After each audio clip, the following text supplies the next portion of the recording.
¿Qué tal, chicos? ¿Cómo están? Muy buenos días, muchachos. ¿Cómo estamos? ¿Qué tal? Hola, hola. ¿Me escuchan, chicos? Sí, ok, Abigail, muy bien, buenos días. Hola, Adriana, ¿qué tal? Hola, Marjorie, ¿qué tal? Esmeralda, muy buenos días. Buenos días, muchachos. Bueno, nos encontramos nuevamente, ¿no? Ya en el último tramo para tu examen, ¿verdad? Y bueno, vamos a trabajar nuestro repaso, ¿no?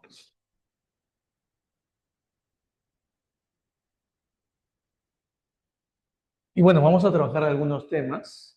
Bueno, el primer tema que vamos a ver el día de hoy, muchachos, este cita blanca, ¿no?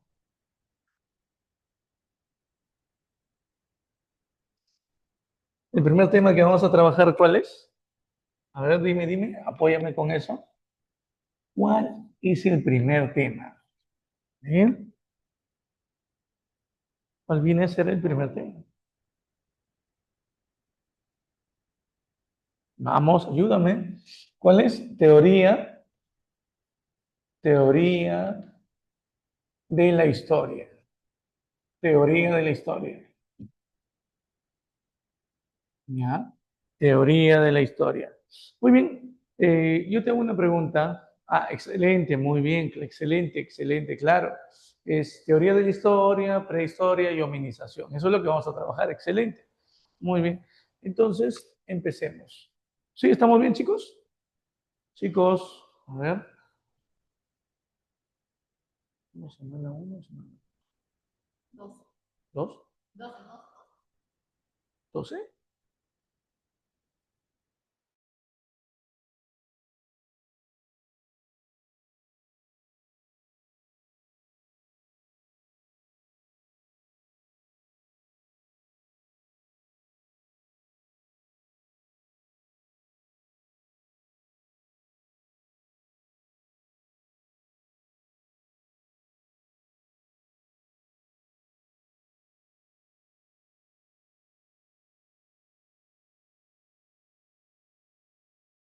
¿Ves?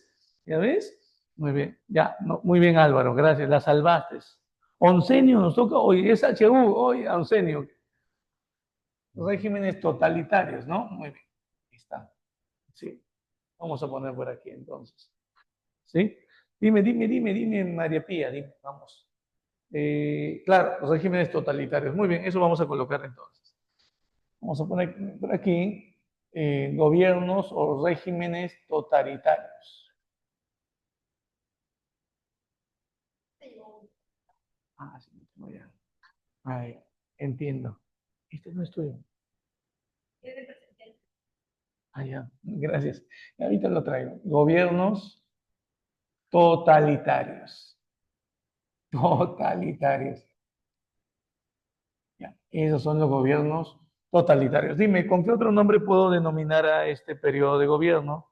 Hola, ¿qué tal, María Pía? Buenos días. Dime, ¿con qué otro nombre puedo conocer a este tipo de gobiernos? A ver. A esto también se le puede llamar como gobiernos fascistas, recuerda, ¿sí? Se llaman gobiernos totalitarios o gobiernos fascistas, ¿verdad?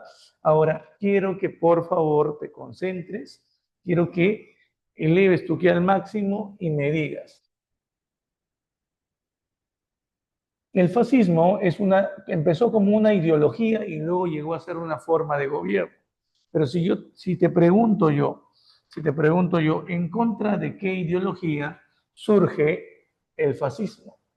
A ver, ¿en contra de qué ideología surge el fascismo?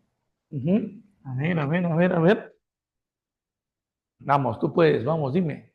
¿En contra de qué ideología surge el fascismo? Mira, esta ideología surgió o tiene como cuna Italia. Ujú, Italia. En Italia ocurría un fenómeno muy importante. En Italia, tras la Primera Guerra Mundial, el Partido Socialista se había expandido, el Partido Socialista logró expandirse. Y como resultado de esto, como resultado de la expansión, del Partido Socialista, surge la ideología fascista en contraposición, no te olvides, al socialismo. Entonces vamos a poner por aquí, ¿no? La cuna viene a ser Italia y surgió en contra de qué. Por aquí surgió en contra de la expansión del socialismo. Así es, en contra de la expansión del socialismo. ¿Ya? No te vayas a olvidar de eso. ¿Sí? Surge en contra de la expansión del socialismo. Y a esto le voy a sumar también otro puntito. Otro puntito. Recuerda, y como un nacionalismo revanchista.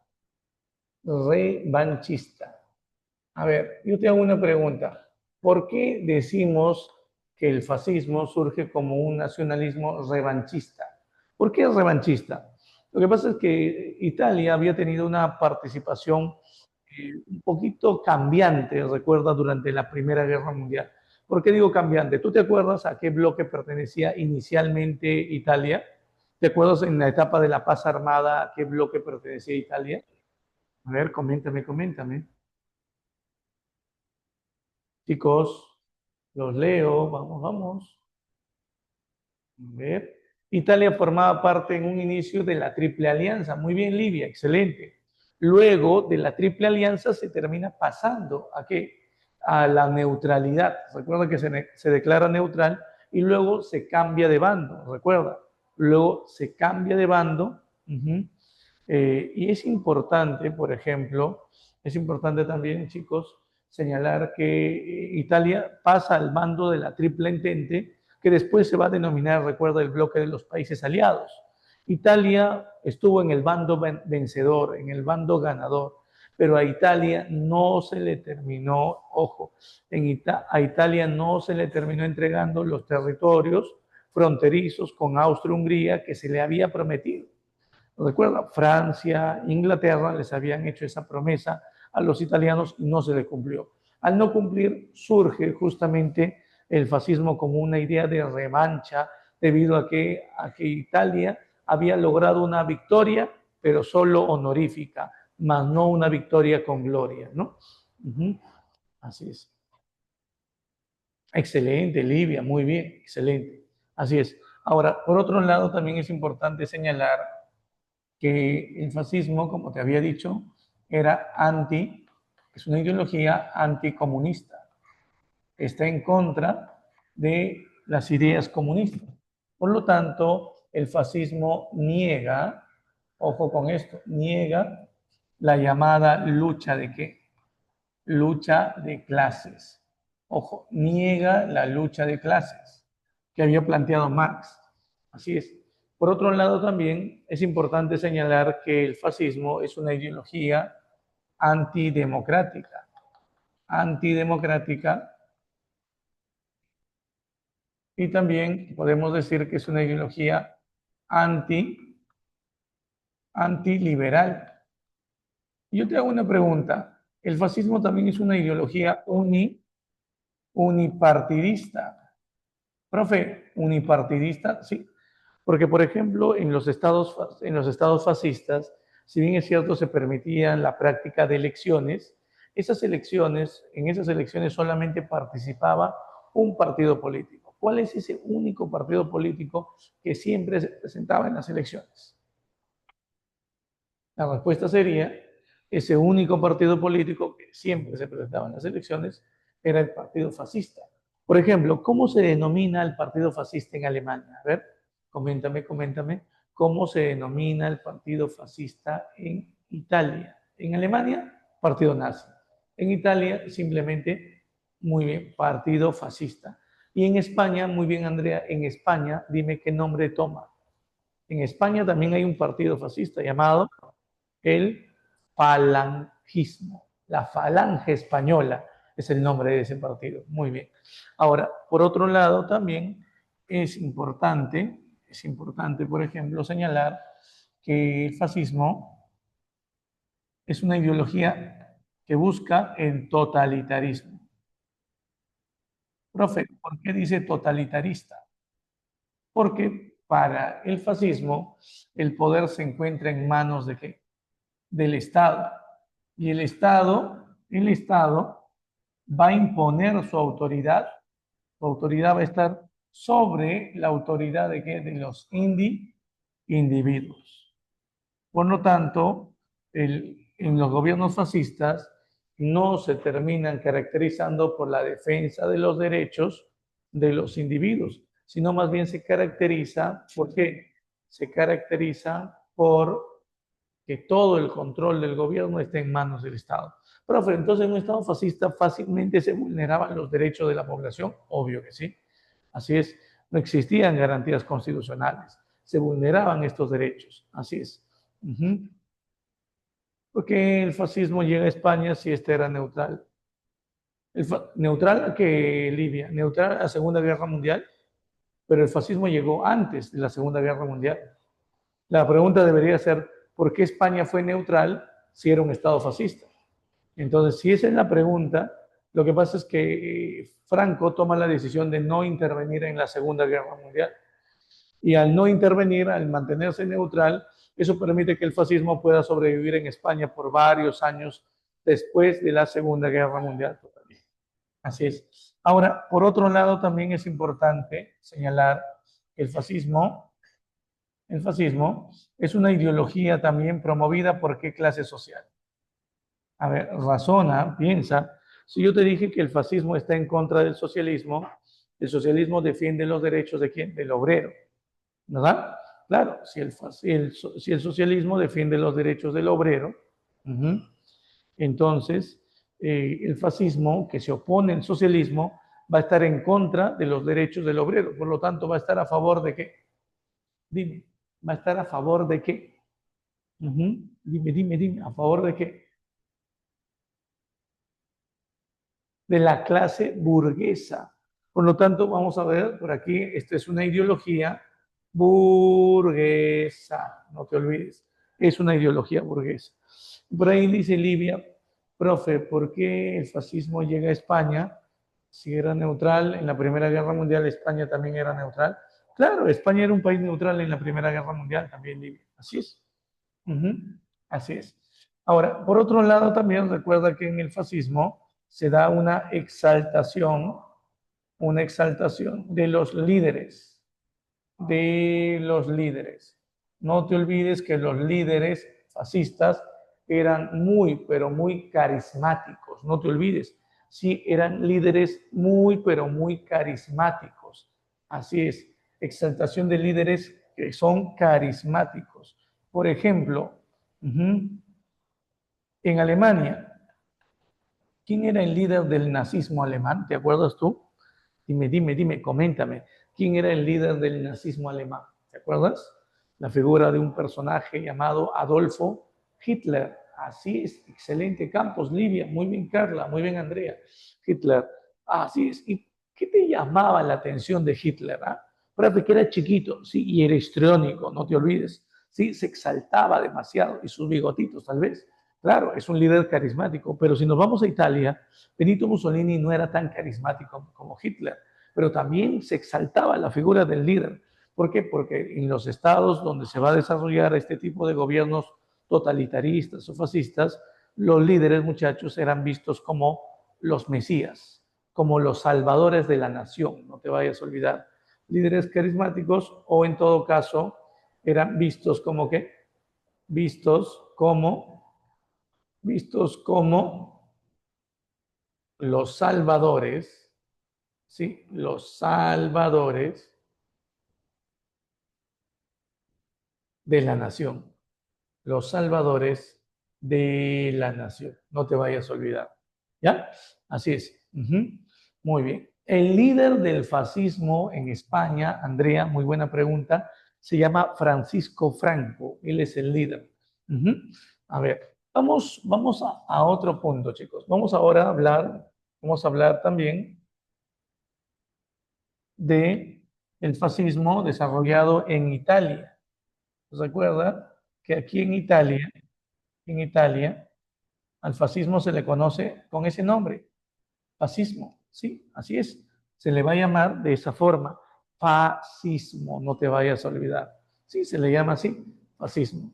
Y dime, ¿cómo se llama el líder del fascismo en Italia? ¿Te acuerdas? Su nombre es Benito, habla, Benito Mussolini. Benito Mussolini. Pregunta, excelente Carla, ¿cómo se le llamaba a Mussolini? ¿Te acuerdas? Este personaje era conocido como el Duce. Así es. ¿Qué significa esto del Duce? Este es el guía, ¿me entiendes? Es el líder, no te olvides. Ese es el Duce. Ahora, yo te hago una preguntita más, solo porque me has caído en gracia. ¿Sí? Solo porque me has caído en gracia. Dime, ¿cómo se llama el partido? Aquí tú ya me habías dicho, ¿no? El partido fascista, fascista italiano. Sí es, italiano. Ahora, recuerda que aquí vamos a destacar sobre todo el símbolo. ¿Cuál es el símbolo de este grupo político? El símbolo viene a ser el facho, ¿sí? El facho. Así es. ¿Alguna vez has visto el facho? El facho viene a ser una especie de hacha. Es el símbolo que está bordado en los uniformes de cada uno de los miembros del grupo fascista. Es más, dentro de este grupo fascista había un brazo armado, que a Mussolini lo ayudaron incluso a llegar al poder. A ese grupo armado se le conoce como los camisas, no te olvides, a ellos se les llama los camisas negras, ¿ya? Camisas negras. Así es, muy bien, Carla, excelente. Los camisas negras. No te olvides, así se le llama a este grupo. También es la facción fascista de combate, no te olvides. Ahora, por otro lado, te pregunto, ¿cómo Mussolini llegó al poder? Dime, Mussolini, ¿cómo llega al poder? Mussolini llega al poder en Italia en el año de 1922, cuando se produce un evento histórico conocido como la marcha, ¿sí? La marcha sobre Roma, la capital de Italia. Así es. Profe, ¿esto es un golpe de Estado? Así es. Esto viene a ser catalogado como una especie de golpe de Estado militar. Vamos a poner por aquí. Esto es muy importante, chicos. Mira, podemos decir que Mussolini, ¿sí? Benito Mussolini, uh-huh, con apoyo, con apoyo de los camisas negras, sus camisas negras,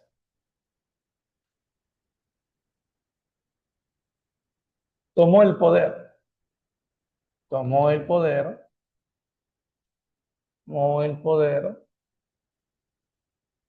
presionando al rey de Italia, presionando a quién, al rey Víctor Manuel,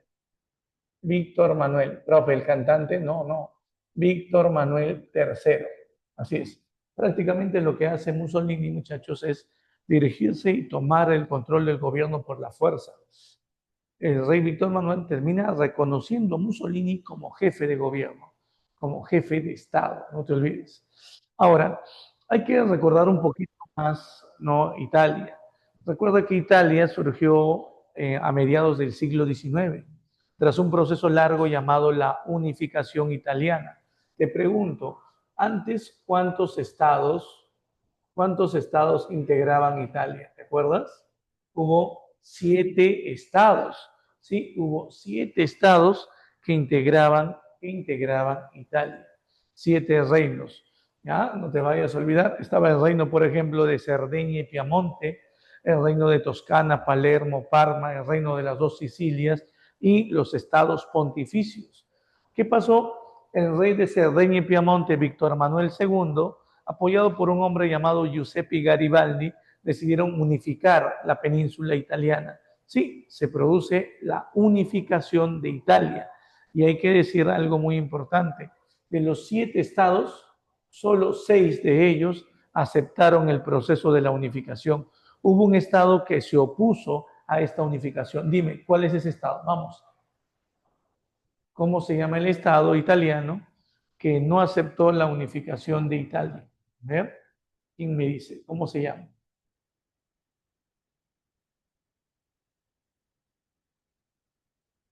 Me encanta tu apoyo, ¿ah? El Vaticano no existía todavía el Vaticano. No, no, no, Andrea. Me está floreando, creo. No, no, vamos, dime. Los estados pontificios. O sea, aquel estado que estaba dirigido por quién, por el Papa, aquel que estaba dirigido por la Iglesia, ¿me estás entendiendo? Así es. Y a esa negativa de la Iglesia de reconocer la unificación de Italia se le llama cuestión romana. Es un problema que todavía se vivía en este tiempo. Por otro lado, también Mussolini creó la obra. La obra, con V, es la llamada policía secreta. Ojo, es la policía secreta. Y si yo te hablo de policía secreta, esa policía secreta se encargaba de qué? De acabar con la oposición. Perseguía, sí, perseguía, Chucky, ¿a qué? A la oposición. A ver, cuando yo te hablo de la oposición, ¿quiénes son la oposición en Italia a los fascistas? Te lo he dicho, te lo dije, ¿eh? ¿Quiénes son la oposición en Italia a los fascistas? Dime. Habla, habla, habla. Perseguían la oposición. ¿Quién es? Los socialistas. Así es. Los socialistas. No te olvides. Así es, Marjorie. Muy bien, excelente. Muy bien, Stephanie. Excelente. Muy bien, Campos. Muy bien, Livia. Así es. Y bueno, vámonos al año 1929. Recuerdo este año como si fuera ayer, muchachos. Sí, durante este año se terminó firmando, ¿qué cosa? Un tratado, el llamado Tratado de Letrán. Así es, el famoso Tratado de Letrán. Por ahí me he soñado que te van a preguntar acerca de este tratado. El Tratado de Letrán fue un acuerdo entre el gobierno de Italia, dirigido por Mussolini, y la Iglesia Católica. Este acuerdo puso fin a la cuestión romana. Voy a poner entre comillas esto de la cuestión romana. No vaya a ser que te venga esto en el examen. ¿Qué es la cuestión romana, muchachos? A ver, dime, ¿te acuerdas? Era la negativa, ¿de quién? La negativa de la iglesia, así es, era la negativa de la iglesia a reconocer, ¿qué cosa? A reconocer la unificación de este país. Así es, la unificación de este país. Así es. Y por otro lado, también es importante, hablar de otro puntito. ¿Qué puntito? Que la Iglesia acepta reconocer a Mussolini como jefe de Estado y acepta reconocer la unificación italiana, pero a cambio el Papa le dice a Mussolini que, que por favor no, no termine quitándole todos los territorios a la iglesia. Y claro, Mussolini acepta entregarle un territorio a la iglesia. ¿Cuál es ese territorio? A ver, dime. Aquí se crea el Estado. El Estado es un Estado independiente, Italia, pero controlado por el Papa. Por ahí me habían colocado el nombre antes. Andrea lo puso, muy bien, excelente. Ahora sí, Andrea, muy bien, Josué, excelente, Pedrito, muy bien. Se creó el Estado del Vaticano, así es, el Vaticano. Muy bien, esa es la historia de cómo surge el Vaticano, así es. Llamado también, recuerda, la Santa Sede. Bueno, ahora nos vamos a otro país. Vamos a ver cómo es que el fascismo se termina estableciendo en Alemania. Así es, el fascismo desarrollado en Alemania. Recuerda que a esto también se le puede llamar nazismo. Así es, nazismo. El fascismo alemán es llamado nazismo. Profe, ¿pero por qué nazismo? Bueno, nazismo surge en honor a qué? Al partido que nazi, no te vayas a olvidar. Nazismo en honor al partido nazi. Es importante, por ejemplo, señalar que aquí el partido existía desde mucho tiempo antes. Se había fundado con una característica de defender a los obreros bajo una concepción socialista. ¿Alguien sabe cómo se llamaba ese partido? Partido Nacional Socialista Obrero Alemán. No te vayas a olvidar. Así era el nombre inicial. Partido Nacional Socialista Obrero Alemán. Sí, se crea con unas bases del pensamiento socialista, pero recuerda que este partido con el tiempo va evolucionando para convertirse en el llamado partido nazi. Así es, sí, se convierte con el tiempo en el llamado partido nazi. Ahora, quiero que tú prestes mucha atención, porque cuando yo hablo del partido nazi,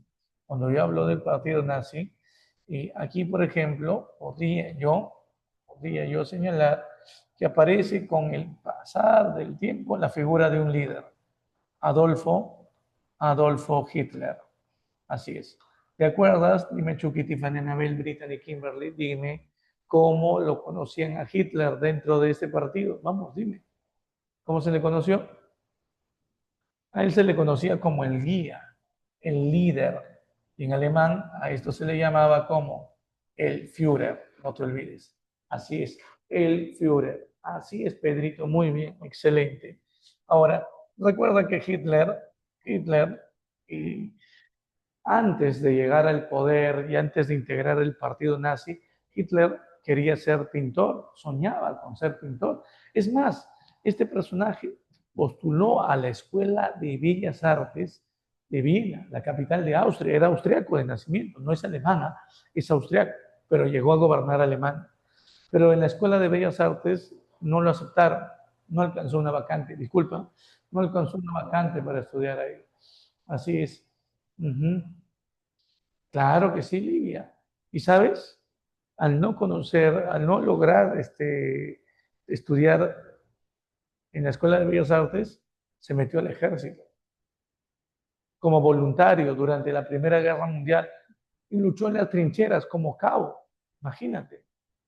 Y vivió en carne propia cómo Alemania había sido humillada tras la firma de un tratado. ¿Me puedes decir qué tratado?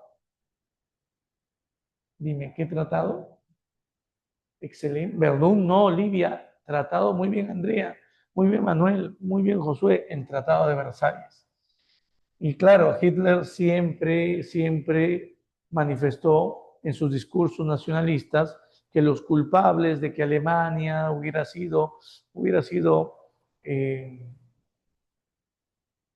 humillada con ese tratado fueron los judíos. Así es, fueron los judíos, no te vayas a olvidar. Así es. Uh-huh. ¿Ya? No te vayas a olvidar de esto. Uh-huh. ¿Ya? No te vayas a olvidar de esto. Así es. De democracia liberal, no. Ahí hay un error, Carla. Sí, ahí hay un error. El fascismo utiliza discursos liberales, sí, sí, pero nacionalistas. O sea, no un liberalismo internacional y tampoco usa discursos, por ejemplo, Hitler usaba discursos comunistas, ¿ya? Pero para buscar atraer al sector obrero, solamente para poder atraerlos y evitar las protestas, manipularlos, ¿no? Pero no es que sigan o apliquen, ¿no? Las ideas o estén a favor de las ideas comunistas, ¿no? Solamente era un medio para lograr el control social, así es. Ya hay que tener mucho cuidado con eso, Carla. No sé de qué texto lo has sacado, pero no hay que corregir eso, ¿ya? No te vayas a confundir. Así es. Bueno, como te decía, ¿no? Hitler siempre culpó a los judíos, por ejemplo, de haber sido los responsables de la humillación alemana. Profe, ¿pero por qué? Porque, chicos, ¿quiénes presionaron al gobierno alemán a aceptar la firma de la paz y las condiciones de paz de la Primera Guerra Mundial en Versalles? Empresarios. Y la mayoría de empresarios en Alemania eran judíos. Sí, la mayoría de empresarios en Alemania eran judíos. Así es. Por eso Hitler siempre culpó a los judíos de ser los responsables de esto. Y también señalaba de que los judíos eran los responsables de que Alemania hubiera sido derrotada. Así es, eran traidores los judíos y otro grupo de traidores eran los socialistas. Así es, y es así como se encendían los discursos de Hitler. Ahora, por otro lado también es importante, chicos, es importante señalar que Hitler intentó tomar el poder. A esa acción se le conoce como, a esa acción se le conoce como el Punch de Múnich. Así es. En la ciudad de Múnich, Hitler intenta un golpe de Estado. Así es. Esto no te olvides, es un intento de golpe de qué? De Estado. Es un intento de golpe de Estado. Ojo con esto. Esto es un intento de golpe de Estado. ¿Ya? ¿Y por qué te digo intento? Porque Hitler intenta tomar el poder con apoyo de algunos de sus partidarios, pero este intento de golpe de Estado terminó siendo, ¿qué cosa? Como tu relación pasada. ¿Qué significa? Un fracaso. Así es.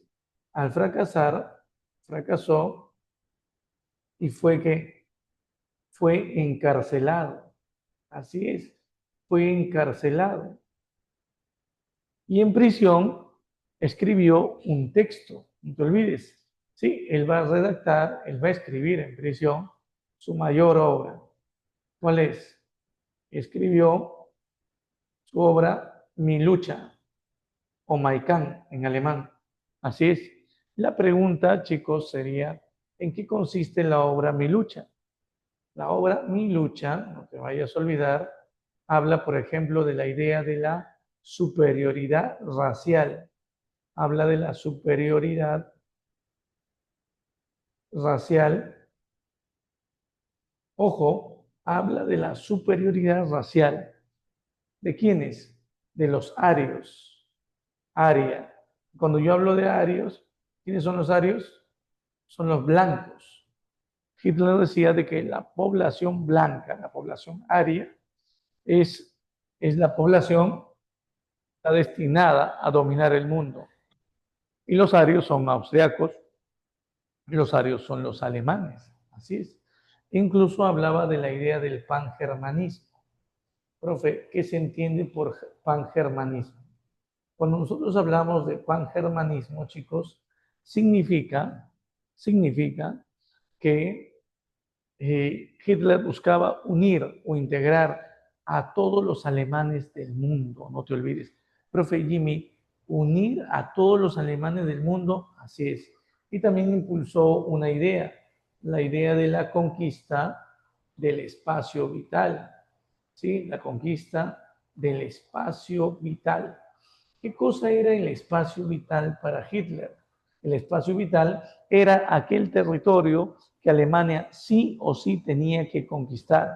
Claro, Alemania tenía que conquistar sí o sí ese territorio.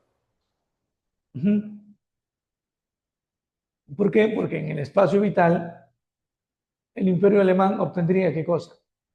Materias, materias primas necesarias para su desarrollo.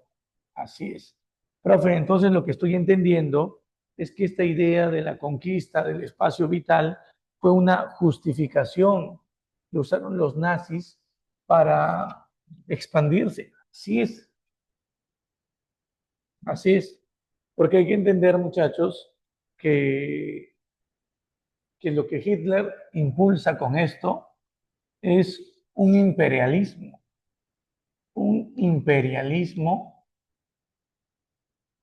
Así es, una expansión imperialista. Para Hitler, el imperio alemán debería expandirse, ¿sí? Y Alemania debería crecer por sus fronteras. Por lo tanto, todos los territorios, el espacio vital que Alemania necesita, debería ser parte del imperio alemán. Ojo con esto, ¿ya? Ojo con esto. Y también, por ejemplo, manifestaba aquí sus ideas antisemitas. Este era antisemita, no te olvides. Así es, era antisemita.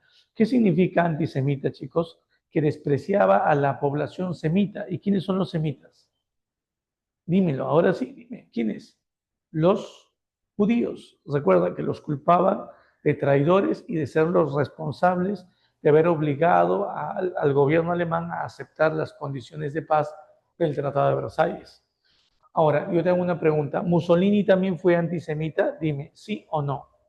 A ver, vamos, dime. ¿Mussolini también fue antisemita? Dime, ¿sí o no? Háblame, háblame. Dime, ¿sí o no? Muy bien, Manuel. Muy bien. Camila dice sí, Manuel dice no, María dice sí, Tiffany dice sí. No, la respuesta es no, chicos. Recuerda, esta es una diferencia entre Hitler y Mussolini, que sí, una diferencia entre ellos es que Hitler, por ejemplo, despreciaba a los judíos, ¿no? Pero Mussolini no, ¿no? Si no recuerda, hubiera colocado aquí esta característica porque es en común, hubiera colocado antisemitismo. Esto es una característica, ¿sí?, propia de los nazis. Así es, María Pía. Pi, pi, pi. Muy bien. Yo te hago una pregunta. Entonces, es antisemita. Uh-huh. Esto significa que mostraba un desprecio, desprecio a los judíos, un rechazo a los judíos, no te olvides. Los veía como traidores y culpables de la derrota y de la humillación alemana, no te olvides. Bueno, a otro grupo que también rechazaba eran los socialistas, no te olvides. Los enemigos de los nazis eran los judíos y los socialistas. Uh-huh. Bueno, una vez que sale de prisión, recuerda, en ese contexto, Alemania estaba viviendo una fuerte crisis económica. ¿Sí? Crisis económica, porque en ese contexto se estaba desarrollando la Gran Depresión. Recuerda que la Gran Depresión es la crisis económica que se inició con el crack del 29 en Estados Unidos. Y como Alemania era muy, pero muy dependiente a Estados Unidos, ¿qué crees que pasó? ¿Qué crees que pasó? Fue el país más afectado. ¿Cómo había quedado la economía alemana en una total crisis financiera? Recuerda que Alemania fue obligada a pagar una indemnización en el Tratado de Versalles. Las finanzas del Estado alemán estaban por los suelos. ¿Y cómo se fue recuperando Alemania poco a poco con los préstamos y las inversiones que desarrollaba Estados Unidos? Así es. Pero al entrar en crisis Estados Unidos, él retira sus inversiones, retira sus inversiones de Alemania. Y Alemania se hunde en la más grande crisis económica de toda su historia, muchachos. Así es, los alemanes metían la mano al bolsillo y solo topaban su pierna. No había dinero, ¿me entiendes? Y en esa crisis aparecía Hitler con los discursos de que nosotros los alemanes debemos trabajar duro, somos una raza superior, una raza que ha nacido para dominar el mundo. Pregunta, los discursos ultranacionalistas, ¿sí? Ultranacionalistas o llamados así también, mira, chauvinistas, chauvinistas o ultranacionalistas de Hitler calzaban como anillo al dedo o no en ese contexto. Dime, ¿sí o no? Claro, la gente veía a Hitler como el hombre que salvaría a Alemania de la crisis, como el hombre que convertiría a Alemania en el imperio, ¿no?, que domina el mundo. Así es. Entonces, esta crisis económica que generó esta crisis económica, muchachos, facilitó qué cosa? El ascenso, el ascenso al poder de quién? El ascenso al poder de Hitler. ¿Por qué, profe? Como la gente lo seguía, la gente lo escuchaba, el presidente de Alemania de ese tiempo llamado Hindenburg lo terminó nombrando como canciller. Vamos a poner por aquí, el presidente, el presidente Hindenburg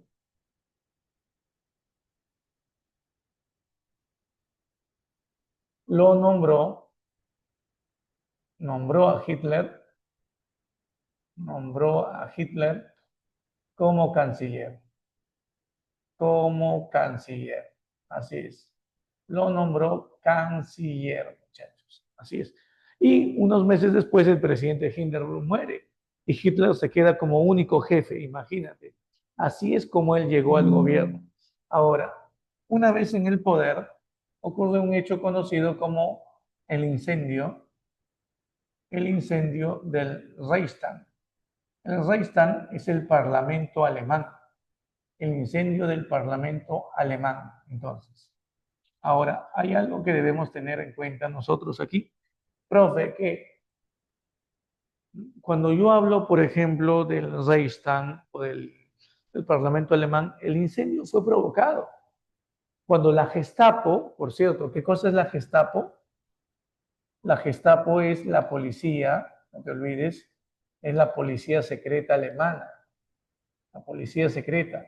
Cuando la Gestapo, chicos, llega y trata de patrullar las calles, a unas cuadras del Parlamento, ese día se captura a un holandés.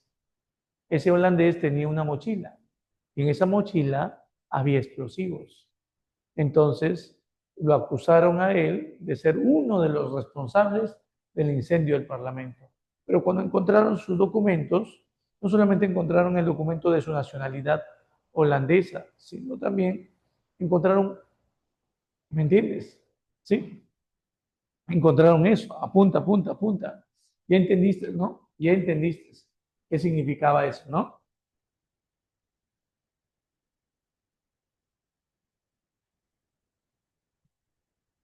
¿Cómo que no, Livia? ¿Cómo que no? Se encontró, repito, se encontró, ¿me entiendes?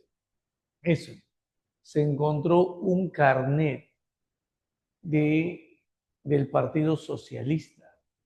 Hitler usó esto como un pretexto para perseguir a quién. A partir de ese momento, ¿a quién? A los socialistas. Entonces, hubo una fuerte represión contra los socialistas, contra los socialistas aquí. Así es, una fuerte represión contra los socialistas. Profe, una pregunta. Profe, una pregunta. Cuando nosotros hablamos, por ejemplo, ¿no? de este grupo llamado los socialistas, es importante, es importante señalar que no solamente se va a poner a perseguir a los socialistas, sino también va a realizar una purga de su propio partido. Hay una noche que no te debes olvidar, la noche de los cuchillos, la noche de los cuchillos largos. Así es. Ojo, noche de los cuchillos largos. Si te preguntan qué ocurrió en la noche de los cuchillos largos, en esa noche Hitler dirigió el asesinato, ¿sí? Aquí se produce el asesinato de quién? De los, sí, el asesinato de quién? De los miembros del partido nazi, de los miembros de la SA. La SA, ¿qué es la SA? La sección de asaltos. Así es, la famosa sección de asaltos, la sección de asaltos. Así es, no te vayas a olvidar, ¿eh? La sección de asaltos del partido nazi. Profe, ¿por qué Hitler terminó matando a gente de su propio grupo político? Porque tenía miedo. Profe, ¿miedo de qué? Miedo que esta gente pudiera intentar un golpe de Estado contra él, pudiera reaccionar contra él, imagínate. Así es. Y ante todo esto, también es importante acordarte de otra noche, la noche de los cuchillos, digo, la noche de los cristales, la noche de los cristales rotos, de los cristales rotos. ¿Te acuerdas? ¿Qué ocurrió en esa noche? En esa noche Hitler, ¿sí? Inició qué cosa? Inició la persecución, persecución y represión contra los judíos, contra los judíos. Las sinagogas judías, que eran los templos, sinagogas, terminan siendo ¿qué cosa? Atacadas. Sinagogas atacadas. Judíos que a partir de este momento serían obligados a vivir en guetos. No sé si te acuerdas qué son los guetos. Los guetos, muchachos, eran barrios judíos. Ojo, eran barrios judíos. ¿Sí? Los guetos eran barrios judíos. Y es importante también, por ejemplo, señalar que aparte de los guetos, también teníamos aquí, ¿qué cosa? Por ejemplo, teníamos aquí, muchachos,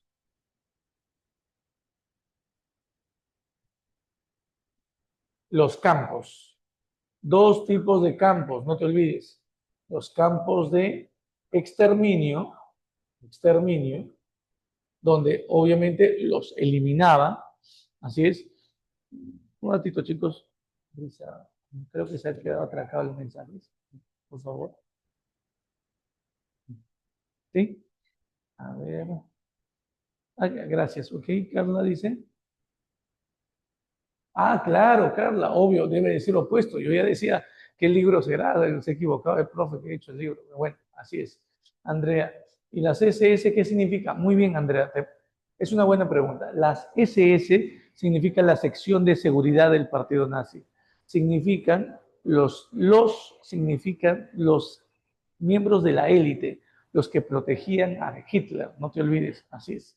Muy bien. Los campos de exterminio, recuerda aquí se utilizó como solución final. ¿Qué significa eso de solución final? Como la medida para acabar con ellos, ¿sabes? Las cámaras de gas. ¿Sí te acuerdas de esto, no? Cámaras de gas. ¿Cómo se llama el gas que usaban para acabar con los judíos? El dióxido de carbono, no te olvides. Profe, hacían jabones también, antes que me termines preguntando. Y también estaban los campos de concentración. Campos de concentración, sí, donde los judíos prácticamente eran mano de obra esclava para el Tercer Reich, no te olvides. Sí, Hitler elimina la República de Weimar y Hitler termina estableciendo oficialmente la creación del Tercer Imperio Alemán. No te vayas a olvidar. Así es. ¿Ya? Muy bien. Ya, eso del gas mostaza se usó en la Segunda Guerra Mundial, Camila, pero eso lo vamos a ver nosotros la próxima semana. Muy bien, ahora pasamos a otro tema. ¿Ya? Hasta aquí, muchachos, ¿cómo estamos? A ver, ¿alguna pregunta, alguna duda? Coméntame, coméntame. ¿Hay preguntas, hay dudas?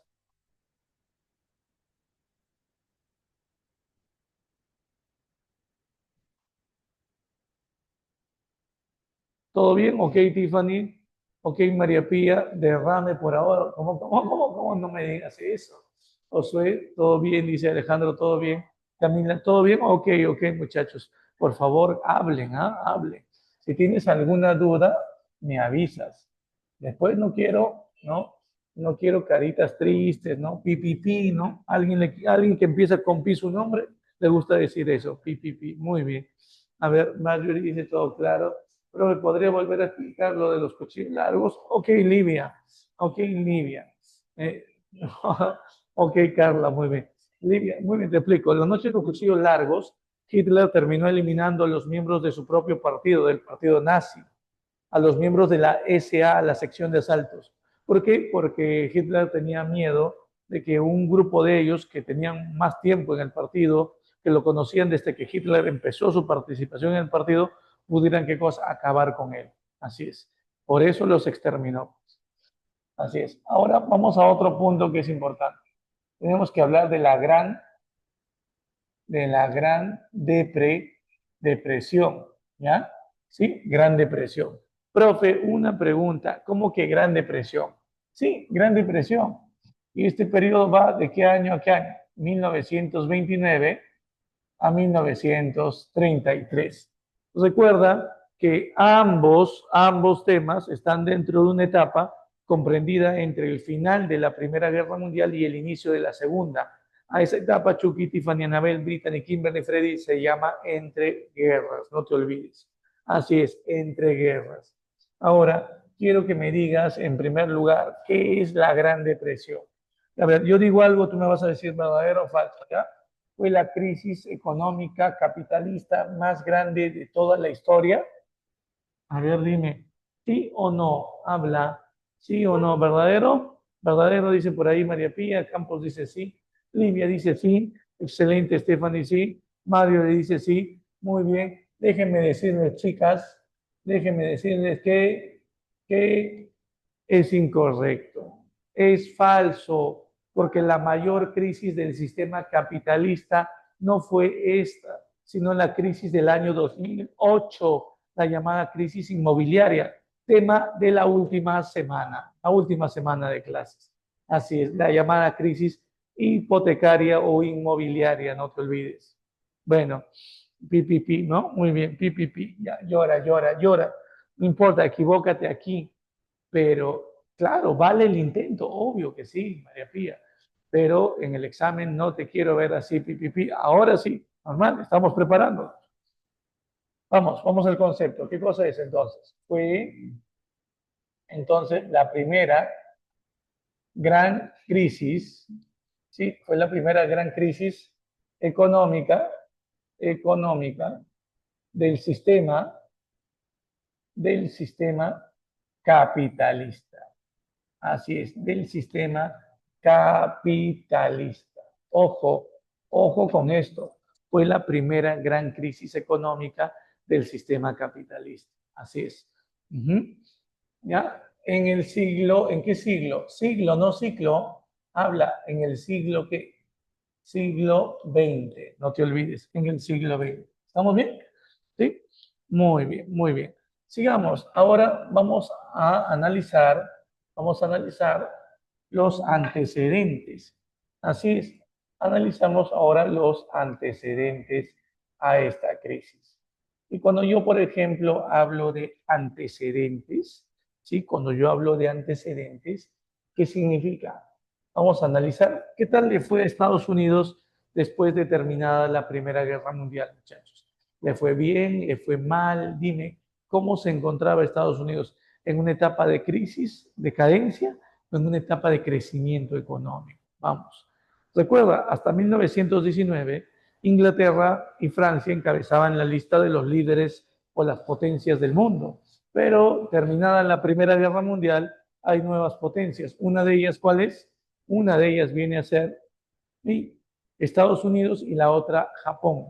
Entonces, muchachos, la economía de Estados Unidos estaba en crecimiento y a ese periodo se le conoce como los felices años 20, no te olvides, los felices años 20. No te olvides que esto no es otra cosa que un periodo de ¿qué? De crecimiento económico, no te olvides. Crecimiento, ¿no? O llamado también por ellos como la gran prosperidad o simplemente la prosperidad, ¿sí? Económica de Estados Unidos. Así es, de Estados Unidos. ¿Sí? Estados Unidos va a experimentar un crecimiento notable de su economía en este tiempo. Y eso lo vamos a manifestar, por ejemplo, en que en el aumento de salarios, con esto el gobierno que buscaba aumento de salarios, con esto buscaba mejorar ¿qué cosa? La capacidad de compra, ¿no? La capacidad de consumo que venían teniendo las familias. Por otro lado, también recuerda, ¿no? Hubo un crecimiento o una expansión del sistema bancario, expansión del sistema bancario. No te vayas a olvidar de eso. Hay una fuerte expansión del sistema bancario. Y a esto le voy a sumar también otro punto, otro dato importante. Profe, ¿cuál? Recuerda, la bolsa de valores, la bolsa de valores de Wall Street en Nueva York, Wall Street en Nueva York, desplazó, desplazó a la de Londres. La Bolsa de Valores de Londres, hasta el año 1919, había sido la bolsa de valores más grande, ¿sí? Había sido la bolsa de valores más grande de la historia. ¿Qué pasó? Esa bolsa de valores fue desplazada por la bolsa de valores de Estados Unidos. Así es. Y yo tengo una pregunta, en una bolsa de valores, ¿qué se comercializaba? A ver, a ver, ¿qué se comercializaba en una bolsa de valores?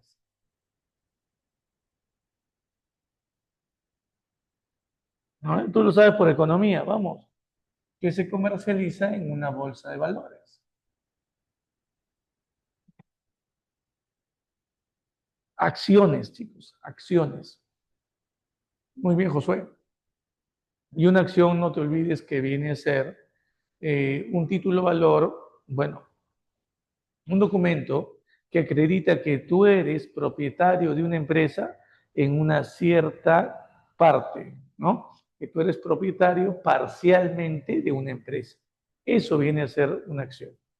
Ujú. Claro, y profe, ¿cómo es eso del negocio de las acciones? La gente invertía en las acciones. Tú comprabas una acción y te convertías en propietario o accionista, ¿no? En parte de una empresa, de una sociedad anónima abierta. Y podías recibir con el paso del tiempo tus ganancias, tus dividendos. Sí, podías recibir dividendos. Pero también hay que tener en cuenta lo siguiente. Así como tú podías invertir en la bolsa y recibir dinero, recibir ganancias, es importante también entender, muchachos, que eh, tú podías ir a la bolsa y aprovechar que el precio de las acciones caía y comprar una acción. Comprabas barato la acción y luego la vendías a un mayor precio. Y ahí estaba tu ganancia. Así es. Comprar barato y vender caro. Eso era una forma también de lucrar. Y durante la época de los felices años 20, los bancos fueron dando facilidades a la población para poder darle crédito. Hubo una expansión del crédito, de los préstamos que los bancos hacían a la población, sobre todo si tú le pedías dinero al banco para invertir en qué, en una acción, para comprar acciones. Así es. Profe, ¿en serio? Sí, para poder comprar acciones. Y es importante señalar algo aquí, chicos. Es importante, por ejemplo, decir, ¿no? Que si tú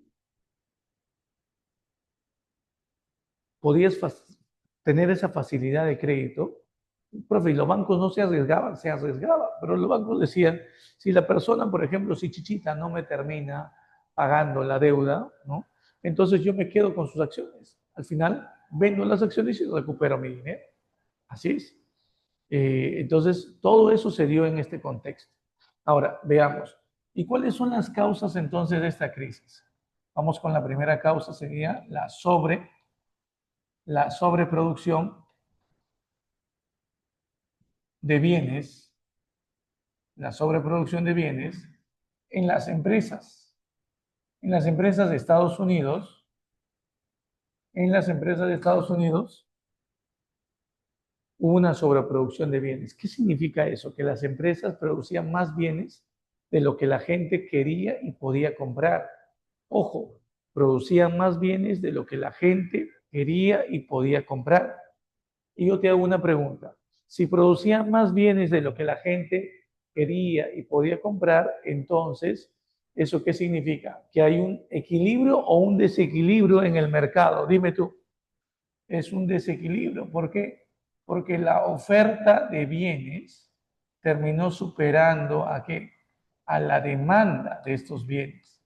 Al final, este desequilibrio económico fue una de las manifestaciones, obviamente, Carla, muy bien, desequilibrio, fue una de las manifestaciones de esta crisis. Profe, pero ¿por qué el Estado no intervino? Ah, porque Estados Unidos seguía una línea económica señalada por Adam Smith. ¿Te acuerdas qué decía Adam Smith? Que el Estado debería no intervenir en asuntos económicos, que había una mano invisible que regulaba la economía. Así es, así es. Entonces, ante esto, vemos una manifestación de la crisis. La segunda manifestación o causa sería la especulación bursátil. Bursátil. Profe, ¿a qué me refiero con especulación bursátil? Ya, esto es algo muy importante, algo que tú tienes que tener en cuenta. Cuando yo hablo de especulación bursátil, significa que la gente se proyectaba o especulaba que si compraba acciones baratas, en algún momento el valor de esas acciones se iba a recuperar, iba a subir el valor de las acciones y que por lo tanto ellos obtendrían ¿qué cosa? Ganancias. Ellos podrían vender o quedarse con las acciones. Así es. Pero la gente no entendía o no se ponía a pensar que si el valor de la acción baja, esta acción de repente ya no podría volver a subir, sino si bajaba su valor, podría seguir bajando. Así es. Eso es especulación bursátil. Se creó una burbuja económica, la gente se confió, en pocas palabras, ¿no? En el negocio de las acciones y no vio el riesgo que podía generarse. ¿Y qué pasó? Se dio la caída del valor de las acciones de la mayoría de las empresas de Estados Unidos. Y eso marcó el inicio de esta crisis. Y a ese inicio de la crisis, nosotros tenemos un nombre para llamarla. ¿Cómo se le conoce a ese inicio? No te olvides, a eso se le conoce como el crack de qué? El crack del 29, no te olvides. Sí, esto sería el famoso crack del 29, no te olvides, así es. Sí, ¿cuándo se llevó a cabo esto? El denominado jueves negro. Así es, el llamado jueves negro. Profe, ¿a qué me refiero con jueves negro? Estoy hablando del jueves 24 de octubre del año 1929. Así es, el 24 de octubre de 1929. ¿Qué ocurrió? Coméntame, ¿qué ocurrió en este día?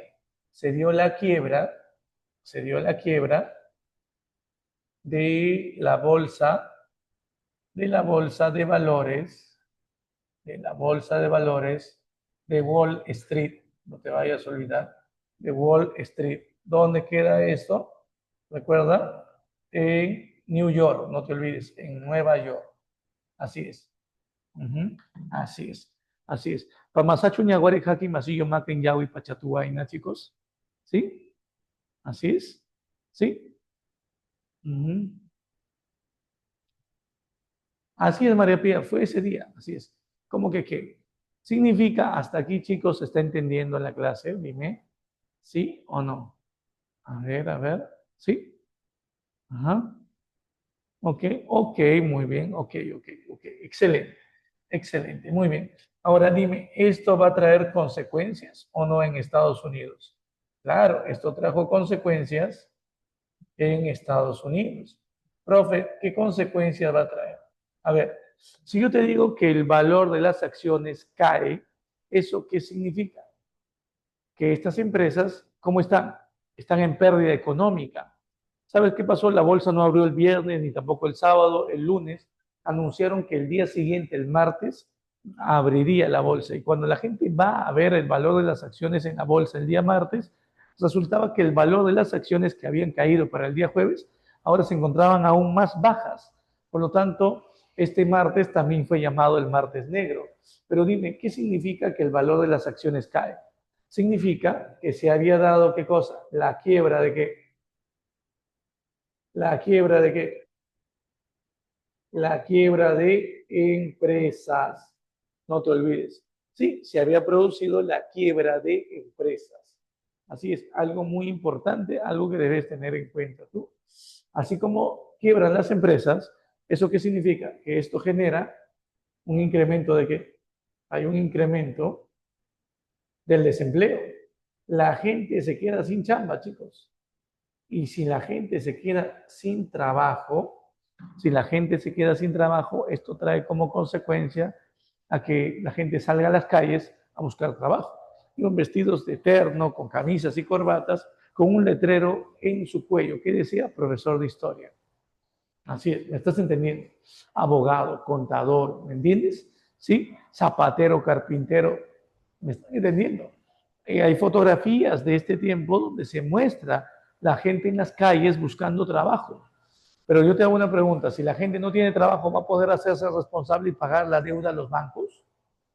¿Va a poder pagar su deuda o no? No. Y yo tengo una pregunta. ¿Cuál fue la garantía de los bancos al facilitarle los créditos? Que si la gente no pagaba, se iban a quedar con qué? Con las acciones. Pero yo tengo una pregunta. ¿Ahora las acciones de esta empresa valían algo? No valían nada. Por lo tanto, esto trae consigo también, ¿qué cosa? Una ola de suicidios. Pero también la quiebra de qué? La quiebra de bancos, no te olvides. La gente se suicidaba al no poder pagar la deuda.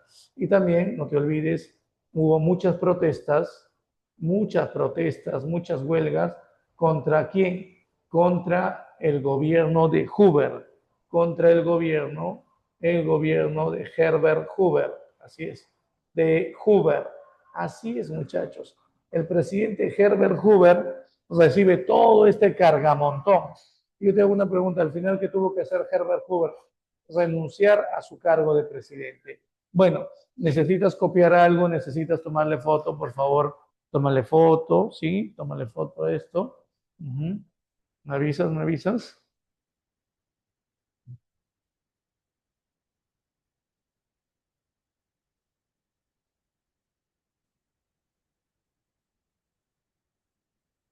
Ok, gracias, muy bien. Ay, más hábil. Ay, ay, ay. Qué hábil eres. Muy bien. Está muy bien, por favor, una reacción para su tutora, chicos. Manden un corazoncito amarillo. Ya saben, ya. Muy bien, ya saben, ya saben. Ya. No veo corazones, ¿ya? Te doy falsos, ¿ya? Muy bien. No, mentira, muchachos. Ok, muy bien. ¿Hasta aquí? ¿Todo bien? Ya. La última parte, Campos, ¿cuál es la última parte? A ver, allá, claro, te digo, la gente se había quedado sin trabajo, ¿no? La gente se queda desempleada, no encuentra trabajo, hay crisis, aumenta el precio de los productos, la pasan mal la población. Yo tengo una pregunta, ¿a quién culpaba la población de esta crisis? ¿A quién? ¿A quién se responsabilizaba de toda esta crisis? Dime. ¿Quién tenía aparentemente la culpa? Profe, la teoría de la mano invisible de Adam Smith, sí, es cierto, la teoría de la mano invisible de Adam Smith, ¿no? Pero la gente le va a echar la culpa, la gente es economista, sabe que el culpable fue Adam Smith y la escuela liberal, ¿no? Y la teoría de la mano invisible, no, la gente siempre responsabiliza a quién, al gobierno. Y dime quién se encontraba en el gobierno en ese momento. En el gobierno se encontraba el presidente Herbert Hoover, así que las protestas se dan contra su gobierno. Y ante esas protestas que tuvo que hacer, Campos tuvo el presidente que renunciar. Se da la caída del gobierno de Hoover. Así es. ¿Sí? ¿Se entendió? Ok, ok, Campos, muy bien, excelente, María Pía, muy bien, pregunten, nomás, chicos, pregunten. Vamos, estamos en confianza, ya nos conocemos bastante tiempo, recuerda. Bueno, ustedes me conocen, yo, bueno, conozco por nombres nada más, ¿no? Muy bien, y por lo que escriben, ¿no? Muy bien, ¿sí? Pero bueno, vamos a ver, ya nos conoceremos de repente en la fiesta de Cachimbos, ¿no? ¿Vas a bajar o no? A ver. Uy, ok, tu silencio me aturde, muy bien. Ya, bueno, vamos ahora a hablar de qué, de la expansión de qué, de la crisis. Punto número 5, vamos a hablar también de la expansión de la crisis. A esa expansión de la crisis se le llama también periodo de la Gran Depresión, no te olvides. Sí, y yo te hago una pregunta, ¿por qué una crisis económica que empezó en Estados Unidos se expandió? ¿Por qué? Dime, ¿por qué? Porque Estados Unidos tenía inversiones en empresas en distintas partes del mundo, obvio, pero también porque Estados Unidos había prestado dinero a varios países del mundo. Así es. Así es. Yo te hago una pregunta. ¿El Perú también sufrió los rezagos de esta crisis? Sí o no, habla. Sí, obvio, claro, obvio que sí, claro. Obvio, obvio, obvio, sí. Profe, una pregunta. Mm, el gobierno de Leguía, el oncenio, que lo has visto justo esta semana, me parece, el oncenio, mostraba justamente un incremento a la dependencia económica del país. Así es, se incrementó la dependencia económica del Perú a los Estados Unidos. Y como éramos muy dependientes, esa crisis llegó aquí. ¿Cómo, profe? Quebraron las empresas extranjeras en el Perú Esto trajo consigo un efecto dominó. ¿Eso qué significa? La quiebra de empresas extranjeras generó la quiebra de empresas peruanas. Y esto generó desempleos y protestas, reclamos contra Leguía. Y bueno, ante esto ya viene el golpe de Estado militar para evitar que el APRA y el Partido Comunista tomen el poder. Así es. Y bueno, ¿cuál es el país más afectado producto de esto? A ver, ¿cuál es el país más afectado? Quiero que me digas, ¿cuál es ese país el más afectado?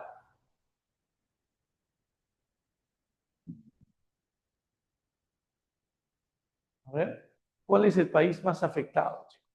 Ah, muy bien. María Pía dice Estados Unidos. Manuel dice Alemania. Vamos, ¿qué dice? ¿Perú por ahí? Dice, no, no, no, Perú no. El país más afectado viene a ser Alemania. Así es. El país más afectado es, sin lugar a dudas, Alemania. Profe, ¿pero por qué? Esa es una muy buena pregunta. El país más afectado era Alemania. ¿Cómo se encontraba la economía? Repetimos. ¿Cómo se encontraba la economía después de la Primera Guerra Mundial? En bancarrota, las finanzas destruidas, obligada a, que, a pagar tributos, ¿no? O mejor dicho, a pagar una indemnización a los países vencidos. Entonces, ¿cómo se recuperaba lentamente Alemania? Con préstamos de Estados Unidos. Pero llega un momento en el que Estados Unidos sufre esta crisis y ya no le va a prestar, más bien le va a cobrar, ya no va a invertir, más bien va a retirar sus empresas de Alemania. ¿Me estás entendiendo? Ahora, dime, ¿hay un país que no fue afectado? ¿País no afectado? Dime, ¿hay un país no afectado producto de esto? ¿Sí o no? Claro, ¿qué país no fue afectado? ¿La Unión? Dime. La Unión Soviética. Muy bien, la pregunta es ¿por qué? A ver, Manuel, ¿por qué? La Unión Soviética, debido a a su economía socialista. Profe, ¿cómo? Sí, una economía socialista, una economía autárquica o cerrada, no te olvides, una economía autárquica o cerrada. ¿Eso qué significa? Que no compraba ni vendía nada. ¿Estás entendiendo? No compraba ni vendía nada. Es una economía de autosuficiencia, como lo dice por ahí Jocelyn. Así es. ¿Eso qué significa? Muy bien, Livia. ¿Qué significa eso? Ellos producían, las empresas de la Unión Soviética estaban en manos del Estado. Ellos producían bienes para qué? Para ellos. ¿Estás entendiendo? Producían bienes para ellos. O sea, profe, no exportaban, no importaba nada, nada. Así es. Nada. Entonces, como su economía era cerrada, y eso se había fortalecido a raíz de los planes quinquenales que había aplicado Stalin en la Unión Soviética tras la muerte de Lenin, todo eso, muchachos, hizo más bien que en la Unión Soviética se creó un clima de estabilidad y de crecimiento económico, mientras el resto del mundo, el resto de países capitalistas, sufrían esta crisis. Así es. Ahora vamos a otro punto, vamos al punto número 6. Es importante hablar también de la recuperación, de la recuperación económica. Así es. Vamos a hablar aquí de la recuperación económica. Profe, cuando usted habla de recuperación económica, ¿a qué se refiere? Cuando yo hablo de recuperación económica, muchachos, estoy refiriéndome a, por ejemplo, el gobierno de un nuevo presidente en Estados Unidos. Vamos a poner por aquí, se dio el gobierno del presidente, el presidente Franklin, Franklin Delano Roosevelt. Así es. ¿Ya? No le hagan por su segundo nombre, por favor, ¿ya? Franklin Delano Roosevelt. Así es, así es. Roosevelt llega al poder impulsando una política distinta, una política conocida como la New Deal. Así es, la New Deal. Profe, ¿qué significa eso? El nuevo trato, el llamado nuevo trato o nuevo acuerdo, no te olvides. Profe, ¿en qué consiste? Tomar medidas económicas tomando esta idea, el intervencionismo estatal, intervencionismo estatal. ¿Qué significa eso? Que Keynes, sí, las ideas de Keynes, que también van a desarrollarse un tiempo después, eh, van a tener mucho peso y relación con la New Deal.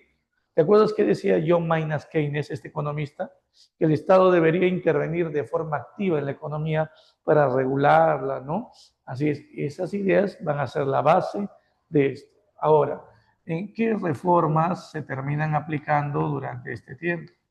Por ejemplo, se incentivó el gasto público. Profe, el gasto público, claro, se incentiva el gasto público. Es importante tener en cuenta esto, ¿no? Porque cuando nosotros, por ejemplo, hablamos del gasto público, estamos hablando del dinero que el Estado invierte, por ejemplo, en distintas cosas, ¿no? El dinero que invierte el Estado, por ejemplo, en obras públicas. Se impulsó obras públicas. Profe, ¿pero por qué? Impulsó obras públicas, porque impulsando obras públicas, ¿qué es lo que otorga el Estado? Con esto, el Estado le va a otorgar al pueblo, esto es una oferta de qué, date cuenta, una oferta de qué, de empleo. Y si la población tiene chamba, va a tener dinero. Y por lo tanto va a consumir, va a comprar bienes. Y por lo tanto la economía se va a ir reactivando poco a poco. Así como también se da la creación de un banco. Se da la creación del banco, del Banco Federal. Así es, federal. Así es. ¿Para qué sirve este banco? Para otorgar créditos a empresarios y hacendados y así reactivar la economía del país. Ahora, hay otro punto que también debemos tener en cuenta. Tú entenderás que durante este tiempo en el tercer militarismo también se impulsó, por ejemplo, chicos, también se impulsó, ¿qué cosa? El gasto público significa controlar los gastos que el Estado hace, Livia. Es decir, por ejemplo, los presupuestos del Estado, ajustarlos, ¿no? Eso es lo que se va buscando, ¿no? Invertir más, por ejemplo, en obras para dar trabajo, para fomentar el empleo, por ejemplo, en permitir que el Estado otorgue leyes para elevar los salarios de la población y así puedan tener ellos mayor capacidad de compra. Así es. Chicos, ¿te acuerdas que en Historia del Perú tú has visto en el tercer militarismo que durante ese tiempo llegó una misión económica al país enviada desde Estados Unidos? ¿Cómo se llama esa misión? A ver, dime, ¿cómo se llama esa misión?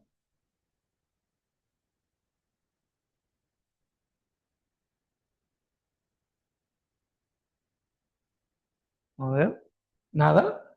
La misión Kemmerer, no te olvides, la misión Kemmerer. Ujú. Prácticamente Estados Unidos aplicó con esa misión que llegó a América del Sur, aplicó una especie de experimentos económicos. Si funcionaba en el Perú, si funcionaba eso, podría también aplicarse en otros países del mundo. Pero bueno, ahora vamos a ver las consecuencias. ¿Qué va a pasar, por ejemplo, en América Latina? En América Latina. En América Latina, en esos años, se va la caída de gobiernos democráticos, de gobiernos democráticos. Debido a las protestas, a los reclamos, ¿no? Por la crisis económica, los gobiernos democráticos caen y se establecen gobiernos militares. Se establecen gobiernos militares, gobiernos militares. Y eso en el Perú lo tenemos como un ejemplo. ¿Te acuerdas? En Perú, vamos a poner ejemplo, en Perú, ¿sí? ¿Te acuerdas? ¿Quién dio el golpe de Estado contra Leguía y quién asumió a partir de ese momento el liderazgo en el país? Vamos, dime el nombre. Un militar, Luis Miguel de Sánchez, Luis Miguel de Sánchez, ¿te acuerdas? Sánchez Cerro, muy bien Pedro, excelente, muy bien María Pía. Así es. Ahora dime, ¿y qué consecuencias trajo la Gran Depresión, pero en Europa? ¿Qué va a pasar en Europa? ¿Recuerda? En Europa, la crisis económica permite el ascenso de gobiernos fascistas. ¿Sí? Se establecen gobiernos fascistas. Uh-huh. No sé si te acuerdas qué gobiernos, por ejemplo.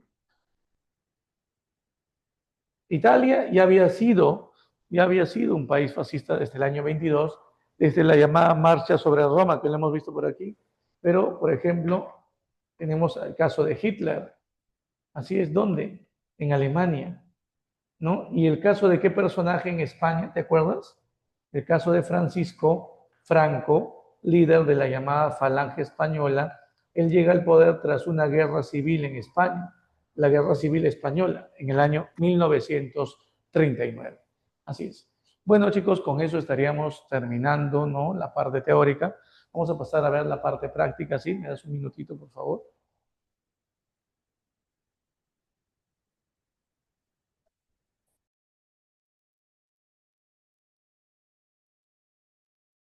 No hay preguntas, ¿no, chicos? Hasta ahí.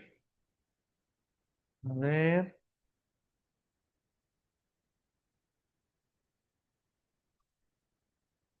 Todo claro, ok, muy bien, ya.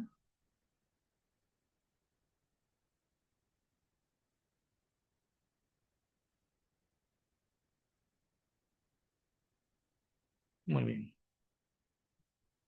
Ya, vamos marcando entonces, chicos, vamos avanzando. Avancen las preguntas que tienen para relacionar, sobre todo esas, ¿ya? Ujú.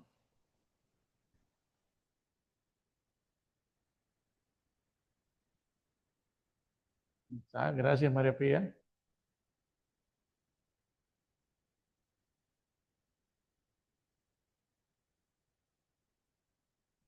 Y si lo de la semana 11 falta subir. Semana 11.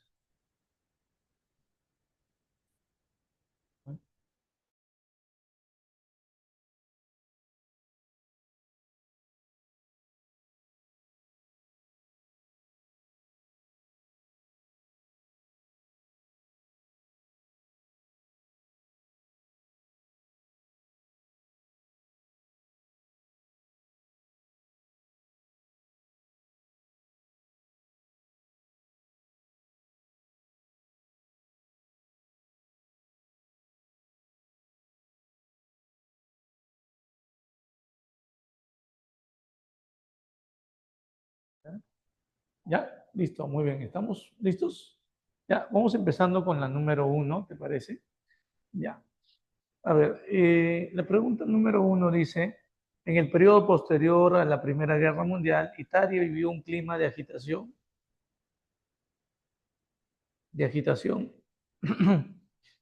social protagonizado por huelgas, protestas obreras y ocupaciones de fábricas.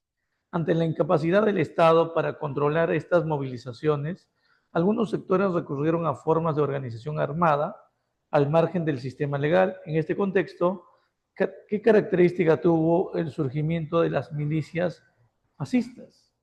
Las tropas fascistas, chicos, que surgen en Italia, ¿no? Van a crearse, como te dije, como una fuerza para enfrentar, para reprimir al socialismo. Entonces, ¿cuál sería tu respuesta? Ahí, a ver, ¿cuál sería tu respuesta? Uh-huh. Ahí en pantalla puedes observar también, por si acaso, ¿no? ¿Cuál sería tu respuesta? Excelente. La C operaron como escuadrones de choque contra la izquierda obrera. Muy bien. Número dos, dice, durante el periodo de entreguerras, algunos regímenes argumentaron que el bienestar colectivo solo podía alcanzarse mediante la subordinación total del ciudadano al Estado. En este marco se establecieron políticas que limitaban los derechos individuales en nombre de la disciplina y la cohesión nacional. ¿Qué acción caracterizó al fascismo frente a las libertades civiles? A ver, dime, ¿cuál es la acción que va a caracterizar al fascismo frente a estas libertades civiles? ¿Cuál sería? Obvio, los gobiernos fascistas eran autoritarios, represivos, por lo tanto, se restringían los derechos. La respuesta sería, muy bien por ahí, Andrea, muy bien, Josué, excelente, la D, ¿no? Sería la restricción autoritaria de derechos bajo el pretexto de un orden nacionalista. Así es. Entonces, pregunta 2 de droga, ¿ya? Muy bien. Vamos con el punto número 3. A ver. Dicen entre los regímenes totalitarios del siglo XX, el arte y la cultura dejaron de ser considerados expresiones autónomas, en su lugar fueron orientados hacia una exaltación del Estado, del líder y de los valores nacionales, convirtiéndose en herramientas de propaganda ideológica y cohesión social. Relacionen los elementos vinculados al uso cultural del fascismo con sus respectivas características. A ver, uno dice cine y medios de comunicación. ¿Con qué los relacionas esto? La uno. A ver, dime. ¿Uno con qué? Con la D, ¿verdad? Que fueron vehículos propagandísticos dirigidos por el aparato estatal. Claro, así es. Uno con D. Muy bien, Andrea. Muy bien, por ahí, Josué. Dos, arquitectura y urbanismo oficial. ¿Con qué lo vas a relacionar? A ver. La arquitectura y el urbanismo oficial fueron utilizadas para promover una estática monumental del poder con la B, ¿no? Tres, control de contenidos escolares. A ver, se va a controlar los textos escolares. Y eso lo relaciono entonces con la C.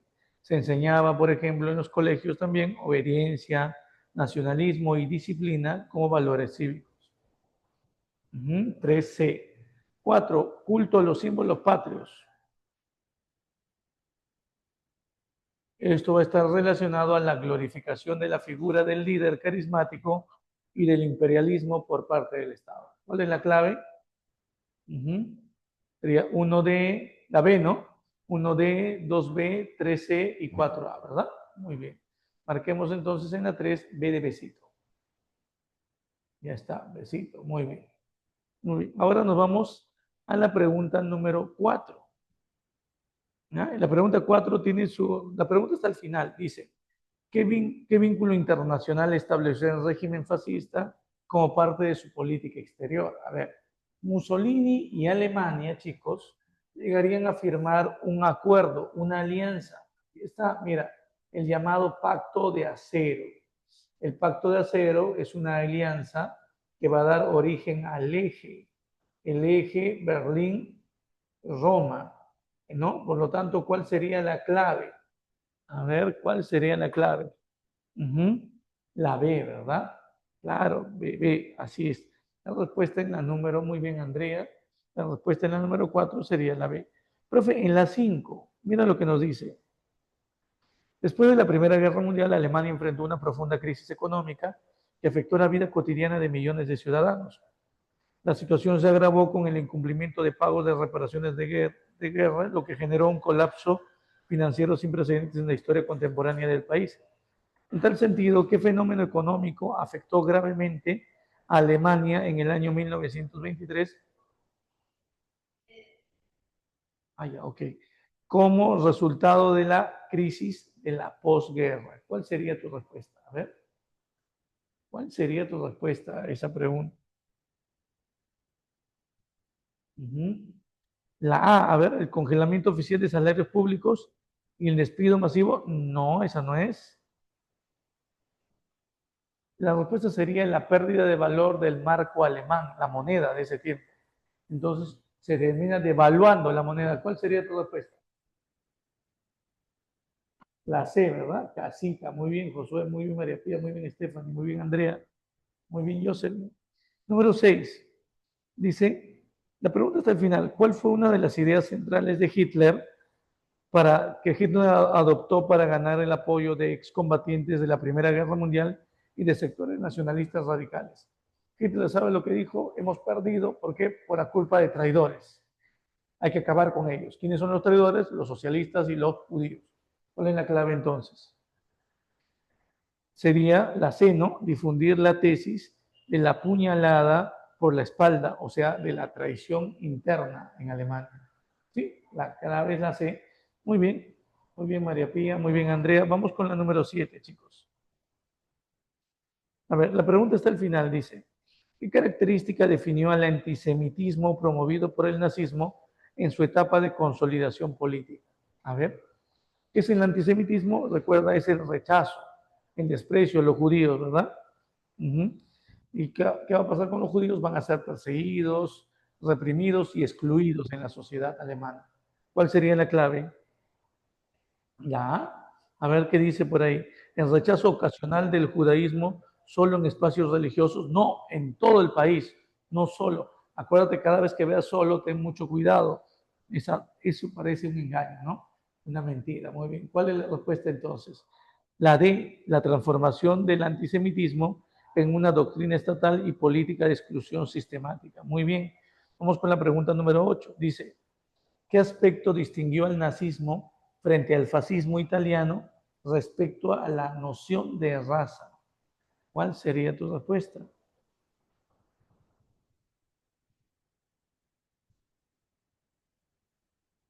Te dije que había algo que Hitler hacía, pero que Mussolini no. Hitler hablaba de la superioridad racial aria y de la persecución y el desprecio que se debe dar a quién, a los judíos. Entonces, el contenido de eso es racismo. ¿Cuál sería la respuesta? El nazismo justificaba la exclusión por herencia genética mediante un racismo biológico, ¿no? La clave, ¿cuál sería? La letra C. Así es, muy bien. Vamos con la pregunta número 9. Dice, ¿qué factor contribuyó al ascenso electoral del partido nazi durante la República de Weimar? Uh-huh. A ver, hubo elecciones en Alemania para que los miembros del partido nazi lleguen a conformar el Congreso, por ejemplo, el Parlamento alemán. Y la pregunta es, ¿cómo se facilitó la llegada de este grupo a varios puestos en el Congreso? ¿Cómo? ¿Cuál sería? A ver, a ver, vayan marcando la 9. El rechazo al antisemitismo por tratarse de una práctica ajena al nacionalismo alemán. No, porque había muchos judíos que eran alemanes, líder, recuerda, y también amaban a su patria, por eso no puede ser la de él. Así es.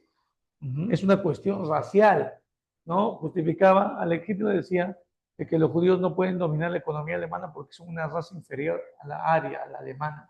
En la 9, ¿qué has marcado? La E, dice por ahí Andrea. A ver, ¿qué dice en la E, no? Claro, para llegar a tener varios cargos de gobierno, ¿qué pasó? ¿Qué tuvo que hacer?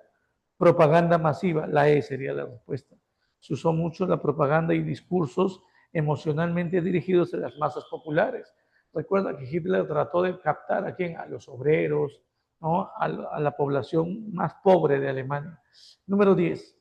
Dice, la pregunta está al final, dice, ¿cuál de las siguientes alternativas refleja con mayor precisión una de las estrategias? ¿De qué te habla? Mira, te hablan de los años 20, dice que Estados Unidos experimentó una economía en crecimiento, influenciado por la consolidación del, bueno, eso de laissez-faire, ¿qué significa? Dejar hacer, dejar pasar, es una economía libre. Entonces, dime, en una economía libre lo que se va a incentivar, ¿qué cosa? Es el consumo, y por lo tanto también se va a impulsar mucho la publicidad. Entonces, ¿cuál sería tu respuesta aquí? Muy bien, excelente. Muy bien, en la 10 sería la B, pues así es. En la número 11 dice, ¿qué consecuencias tuvo la falta de aplicación de políticas anticíclicas durante los primeros años de la crisis? Como no hubo políticas anticíclicas, ¿no? Para controlar estos ciclos económicos de prosperidad, crecimiento y de crisis, entonces, ¿qué generó? Que la recesión económica se termine prolongando en más años. La clave, ¿cuál sería? La E. Muy bien, excelente, María Pía. En la número 12, chicos, nos dice, respecto a la debilidad estructural del sistema bancario estadounidense antes de la crisis de 1929, señalen los enunciados correctos. Uno, existía una escasa regulación sobre las concesiones de préstamos y reservas bancarias. ¿Qué opinas? Sí, ¿no? No había un control sobre los préstamos, los créditos, ¿no? Ni tampoco sobre la reserva que tenían los bancos, y esto va a facilitar la crisis. Dos, la quiebra de bancos rurales relacionados con la inestabilidad del sector agrícola también, obvio, también es parte de la crisis. Tres, la Reserva Federal garantizaban los depósitos frente a los retiros masivos de los ahorristas. No, si hubiera habido reserva, con esto se hubiera controlado en parte, ¿qué cosa? La crisis. Falso. Cuatro, la fragmentación del sistema bancario limitó la respuesta ante la crisis. Sí. ¿Cuál es la clave entonces en la número 12, chicos? La B, ¿no? B de bestia, muy bien.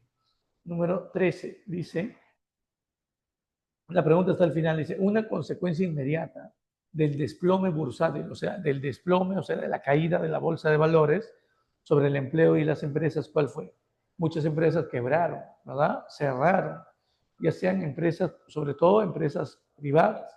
¿Y qué pasó con el empleo? Muchas empresas al quebrar, pues, hubo despido, desempleo de la población. Clave la E, muy bien, Stephanie, muy bien, María Pía, excelente. 13, enano. 14, dice al final, ¿qué factor facilitó el ascenso de las ideologías fascistas en Europa tras la crisis? ¿Qué te dije yo? Los discursos de Hitler en Alemania, por ejemplo, se volvían mucho más fuertes en tiempos de la crisis. Entonces, ¿qué significa? Que el desempleo, la crisis económica, facilitó el ascenso al nazismo. ¿Cuál es la clave entonces en la número 14? La D, ¿no? Claro, la D. Y en la número 15, chicos, nos dice, en base a, mira, te dicen que hay enunciados que expresan consecuencias vinculadas al crecimiento del autoritarismo y del proteccionismo en el mundo tras la Gran Depresión. Te marca lo correcto. Entonces, uno, en Alemania el desempleo masivo favoreció el ascenso del partido nazi al poder, ¿sí o no? Claro que sí. Dos, eso lo estamos viendo en la pregunta anterior, ¿no? Dos, en los Estados Unidos se instauró un régimen de tipo fascista liderado por Roosevelt. Roosevelt no fue fascista, falso. Tres, América Latina hubieron varios gobiernos militarizados, sí, como por ejemplo Sánchez Cerro, ¿te acuerdas? En el Perú, verdadero. Cuatro, a nivel global se promovió el cierre de mercados y el proteccionismo comercial, obvio, como parte del intervencionismo estatal. ¿Cuál es la clave entonces? La C, ¿verdad? La C de Chichita. Muy bien, nos vemos chicos. Con esto nos despedimos, cuídense bastante. Hasta la próxima semana. Hasta luego. Nos vemos. Chao, chao. Gracias.